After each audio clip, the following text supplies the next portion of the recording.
গেল নির্বাচনে ডেমোক্র্যাট প্রার্থী কামালা হ্যারিসের শোচনীয় হারের পর পাবলিক ফোরামে সরাসরি কোনো মন্তব্য করেননি সাবেক মার্কিন প্রেসিডেন্ট বারাক ওবামা। বৃহস্পতিবার ওবামা ফাউন্ডেশনের ব্যানারে ডেমোক্রেসি ফোরাম শীর্ষক সভায় বহুত্ববাদী নীতি বা পপুলারিস্ট প্রিন্সিপাল এবং অংশগ্রহণমূলক রাজনীতির গুরুত্ব নিয়ে আলোচনা করেন সাবেক প্রেসিডেন্ট। দাবি করেন, যারা মার্কিন রাজনীতিতে সম্পৃক্ত হতে চান তাদের বাদ দিয়ে গণতন্ত্র রক্ষা সম্ভব না। We're all going to have to work towards a renewed commitment to pluralist principles, because the alternative is what we've seen here in the United States and in many democracies around the globe. Not just more gridlock, not just public cynicism, but an increasing willingness on the part of politicians and their followers to violate democratic norms. Battleground state থেকে শুরু করে popular vote, Congress থেকে senate, বিশেষজ্ঞরা বলছেন কামালা হ্যারিসের পরাজয় স্পষ্ট ইঙ্গিত দেয় নীল শিবিরে নেতৃত্বের বদল প্রয়োজন। ডেমোক্র্যাট আইন প্রণেতারা মনে করেন তরুণদের মধ্যে নেতৃত্ব দেওয়ার যে প্রবণতা সৃষ্টি হয়েছে সেখানে ওবামার মতো একজন দূরদর্শী নেতা তরুণদের পথ দেখাতে পারেন।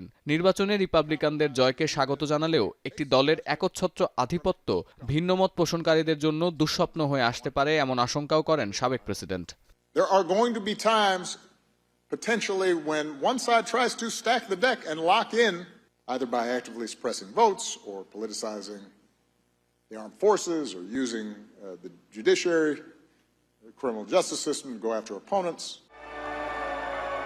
এদিকে বেইজিং ওয়াশিংটন দ্বিপক্ষীয় বাণিজ্য আর চীনা পণ্যে আরোপিত ট্রাম্পের শুল্ক নীতি নিয়ে যখন আন্তর্জাতিক অঙ্গন তোলপাড়, তখন চীনে যুক্তরাষ্ট্রের রাষ্ট্রদূত হিসেবে জর্জিয়ার সিনেটর ডেভিড পারডুকে মনোনীত করেছেন ট্রাম্প। বেইজিংয়ের সাথে ওয়াশিংটনের উত্তেজনা ও বিশ্বাসভঙ্গের যে সংস্কৃতি তৈরি হয়েছে, ডেভিডের মতো অভিজ্ঞ রাজনীতিবিদ ও ব্যবসায়ী তা প্রশমন করতে সক্ষম হবেন বলে ট্রুথ সোশ্যালে উল্লেখ করেছেন নবনির্বাচিত প্রেসিডেন্ট। ইলন মাস্কের পর আরেক টেক বিলিয়নেয়ার ও PayPal chief operating officer David শ্যাক্সকে প্রশাসনিক পদে নিয়োগ দেওয়ার ঘোষণা দিয়েছেন ট্রাম্প। এআই ও ক্রিপ্টো যার পদে ডেভিড শ্যাক্সকে মনোনয়ন দিয়ে ট্রুথ সোশ্যালে ট্রাম্প উল্লেখ করেন ক্রিপ্টোকারেন্সি খাতে একটি আইনি কাঠামো দাঁড় করানোর দায়িত্ব পালন করবেন তিনি। এছাড়া হোমল্যান্ড সিকিউরিটি টিমে আরও লোকবল বাড়ানোর ঘোষণা দিয়েছেন ডোনাল্ড ট্রাম্প।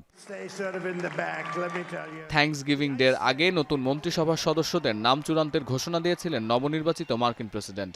বৃহস্পতিবার যেসব প্রার্থীর নাম ঘোষণা করেছেন সেখানেও ব্যক্তিগত সম্পর্ককে প্রাধান্য দিয়েছেন তিনি। মনোনীতদের অধিকাংশই ট্রাম্পের আগের শাসনামলে প্রশাসনিক দায়িত্ব পালন করেছেন।